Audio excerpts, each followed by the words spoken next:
Halo, Assalamualaikum warahmatullahi wabarakatuh. Jumpa lagi bersama saya Dueng di channel Laman Inspirasi. Nah, hari ini saya sedang bersama Bang Herman Syah. Itu lah Bang namanya Bang. Betul. Nah, Bang Herman Syah ini adalah salah satu tenaga pendidik atau guru di salah satu sekolah yang ada di Kecamatan Nangapinoh, Kabupaten Melawi. Di tepatnya di SMP Negeri 3 Nangapinoh, Desa Nangakebeu. Nah, jadi jarak di Desa Nangkebebu ini dengan pusat kota itu kurang lebih 22 kilo. 22 kilo dengan estimasi waktu kurang lebih 1 jam Bang ya. Iya, 1 jam. Karena ya kondisi jalannya lumayan Lumayan lah. lumayan ya. Ekstrim juga. Lumayan ekstrim. Nah nih Bang, gimana? Sehat Bang? Alhamdulillah Sehat ya. sehat. Gimana nih pembelajaran sama masa pandemi ini Bang? Alhamdulillah selama musim pandemi ini bagi khususnya warga yang di tahapan desa, alhamdulillah lah SMP Negeri 3 ini karena ruang lingkupnya wilayahnya di posisi lingkungan masih asri.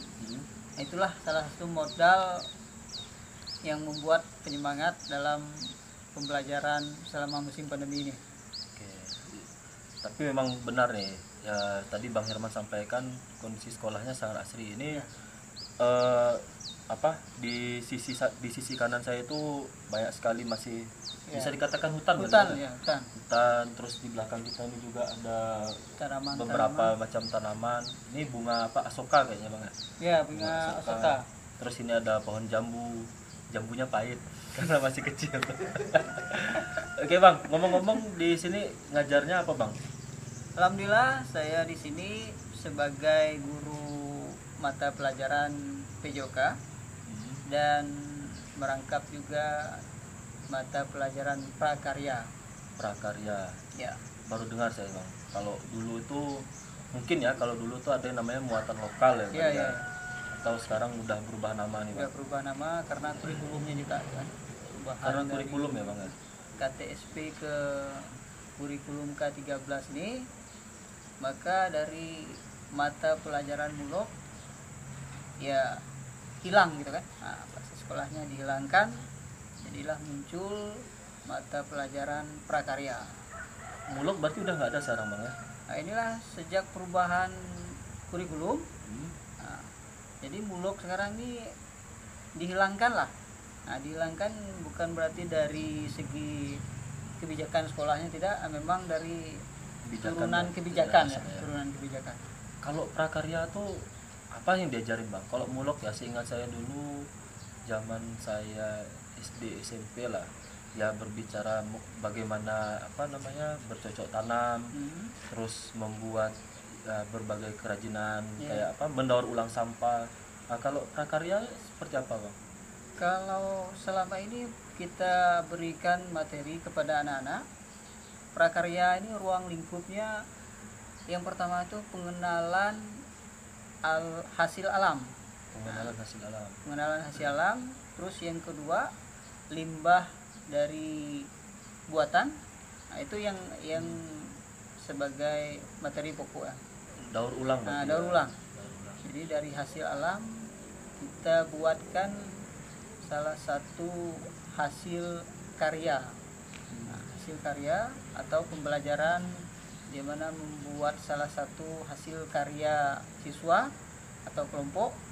Nah, mungkin dibuktikan dengan ruang lingkup adat istiadat, ruang lingkup ciri khas mungkin dari daerah, provinsi sampai ke pusat.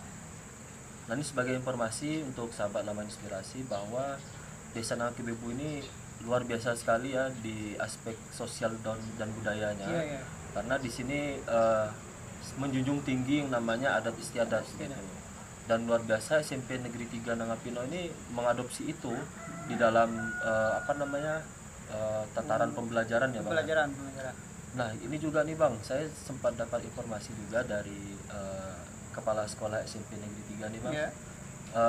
Terkait dengan visi misinya itu ada yang memasukkan konteks lingkungan di dalam visi misi sekolah gitu bang. Iya. Nah itu gimana tuh bang? Nah, ini sesuai dengan visi misi sekolah. Nah, kemarin mulai dari rapat dewan guru, komite, orang tua, nah, telah kita sampaikan ke pihak desa, nah, khususnya lembaga yang berkolaborasi, yaitu visi kita di sini terdidik, berprestasi, bertanggung dan berakhlak mulia serta berwawasan lingkungan.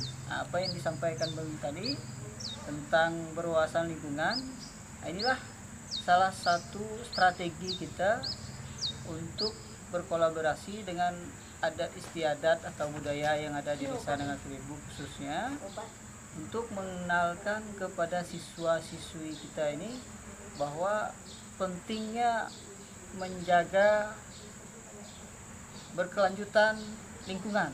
Nah, untuk menjaga perawatan, apakah fungsinya untuk apa, dan mengarah ke hasil ekonomi nanti. Nah, bagi mungkin orang tuanya, anak-anaknya nanti, terus berkelanjutan pada intinya. Ya memang kalau dilihat dari ininya bagus sekali ya bang. Iya, iya.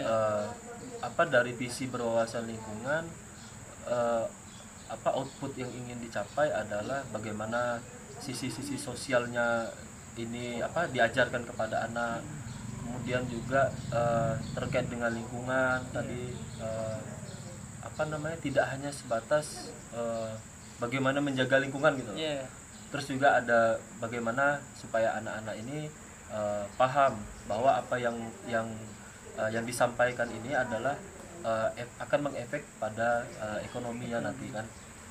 Nah kalau ini bang, implementasi atau penerapan apa namanya untuk mencapai misi itu, apa yang dilakukan sekolah bang untuk mencapai misi berwawasan lingkungan tadi, visi berwawasan lingkungan. Visi ya. Alhamdulillah kalau di SMP Negeri 3 ini visinya yang pertama itu ya kita langsung konteksnya dalam setiap proses pembelajaran, setiap mapel ya, nah, padanya kita memasukkan salah satu indikator tentang lingkungan ya, indikator lingkungan. Nah, salah satunya mungkin lebih banyak di pembelajaran mata pelajaran IPA, di mana disinilah titik pengenalan lebih luas tentang lingkungan yang ada di alam khususnya di sana Kelibu. Nah menariknya di sini bang, Ya. ini kan kalau IPA oke lah, Ya, sip. relate nih dengan berwawasan lingkungan, ya, oke lah. ya, sip. Kalau misalnya abang sendiri nih, kan abang guru PJOK, Ya, ya. pendidikan jasmani dan olahraga dan kesehatan ya bang. Dan kesehatan. Nah PJOK, gimana tuh bang? Ini menarik sebetulnya. Ya, ya. Apa namanya, Kolaborasi, abang ya. menerapkan untuk mencapai visi sekolah ini berwawasan lingkungan di dalam konteks PJOK tuh seperti apa bang? Yang pertama ini yaitu kalau di PJOK ini karena kita mengacu ke kehidupan ya, dari kita berangkat dari rumah ya, menerapkan hidup sehat ya, hidup sehat, terus datang ke sekolah. Nah, ini kita melakukan kegiatan-kegiatan yang ada di dalam mata pelajaran PJOK, misalnya lingkungan yang memiliki ruang lingkup udara yang segar, nah, maka menghasilkanlah salah satu ya, kesehatannya bukan untuk kita pribadi tapi untuk ruang lingkup umat ataupun orang ramai, itulah ya, orang ramai. Jadi disitulah kita menitipkan kepada anak ini bahwa pembelajaran PJOK ini ya lingkungan lah, dimana lingkungan yang nyaman, yang asri. Nah, salah satu disitulah tempat kita berolahraga tuh lebih gitu kan, nah, lebih daripada di tempat yang misalnya pabrik, pasar. Nah, itu salah satu kita titipkan kepada anak-anak. Nah ini juga nih bang, apa namanya, dalam proses pembelajaran sendiri, saya ndak ngomongin yang lain Iya, lah, iya. maksudnya di konteks PJOK aja lah, karena memang ya itu adalah mata pelajaran yang abang Iya, yang ampuh. ampuh. Nah, misalnya gini nih, kalau IPA, kalau mata pelajaran IPA kan menurut saya lebih mudah nih, Lebih mudah. penerapannya lebih mudah. Misalnya pohon itu ketika mengeluarkan apa namanya, mengeluarkan karbon dioksida Karbon misalnya. dioksida. Kalau pagi mengeluarkan oksigen misalnya, ya misalnya. Nah, kalau di PJOK ini apa ya, maksudnya dalam proses pembelajarannya, kan tadi itu yang abang jelasin lebih kepada ya kita memberikan penyadaran Penyadaran, bahwa ya. lingkungan itu dampaknya adalah bagi kesehatan. Kesehatan. Nah, apa namanya ya, actionnya sendiri itu seperti apa bang? Apakah misalnya gini nih, apakah harus menanam pohon dengan Ya. dengan sambil olahraga, Sambil sambil olahraga, senam ya. kan, Sambil senam. nanam pohon. Menanam pohon, ya. Gimana bang, gimana? Ya, kalau dalam PJOK ini kita tadinya actionnya yang pertama itu salah satu action yang kita titipkan. Misalnya kita berlari mengelilingi lingkungan sekolah. Nah, di situ kita menitipkan hal-hal yang ditemukan, misalnya ada sampah, Nah, itu kita ambil. Nah, jadi salah satu kegiatan olahraganya sudah berjalan, terus praktek untuk merawat lingkungan ini tercapai juga. Nah, di mana waktu kegiatan misalnya lari mengelilingi lingkungan sekolah atau kita lari di jalan yang sudah ditentukan dalam kegiatan pembelajarannya. Nah, setiap ada melihat sampah atau hal-hal yang mengganggu keadaanmu, nah, boleh kita pungut, kita buanglah pada tempatnya. Nah, itu salah satu contoh actionnya mungkin. Sebetulnya kan memang praktik-praktik seperti yang tadi abang sampaikan itu, Ya. Saya rasa dulu pun saya ngerasakan sendirilah, sebelum olahraga tuh ayo kumpul sampah, Ya, pungut kumpul sampah. ya. Kalau ndak pungut sampah kita ndak olahraga. Kita ada katanya. olahraga kan. Nah, jadi apa ya, luar biasa sekali sih ini di SMP 3 sendiri. Ya. Dari sisi sosialnya, apa, gotong royong masyarakatnya juga luar biasa. Kemudian penanaman nilai-nilai terkait dengan lingkungan juga saya rasa udah luar biasa sekali sih. Dan tidak hanya menanamkan nilai-nilai, Ya. tapi ya memang ini buktinya nih, sahabat Laman Inspirasi, di lingkungan sekolahnya luar biasa. Ini adem sekali ini, padahal ini outdoor, Gitu di kan? ruang Ya, terbuka. ruang terbuka. Seharusnya panasnya luar biasa, tapi karena faktor mendung juga Ya, sih. faktor mendung juga, karena efek ruang lingkungan juga gitu kan. Ya, oke lah. Terima kasih bang sebelumnya Sama-sama. atas ngobrol-ngobrolnya lah. Terima kasih. Anggap aja coffee break, tapi kopinya enggak ada.